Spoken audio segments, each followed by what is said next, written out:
ઝીણો ઝીણો ઝરમર ઝરમર અહાડી મેહુલો વરહી રહ્યો છે અને ધરતી આજ લીલી છમ બની છે. આકાશમાં કાળા ડિબાંગ ઘનઘોર વાદળો ધરતીને મળવા આતુર બન્યા છે અને ખરો અહાડી માહોલ જામ્યો છે.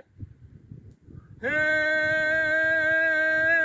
અષાઢ ઉચારમ મેઘમલારમ બની બહારમ જલધારમ દાદુર ઠુકારમ મયુર પુકારમ તડિતા તારમ વિસ્તારમ નામ લહી સંભારમ પ્યાર અપારમ નંદ કુમારમ નિરખ્યારી હે કહે રાધે પ્યારી મેં બલિહારી ગોકુળ આવો ગિરધારી જીરે ગોકુળ આવો ગિરધારી. જય દ્વારકાધીશ.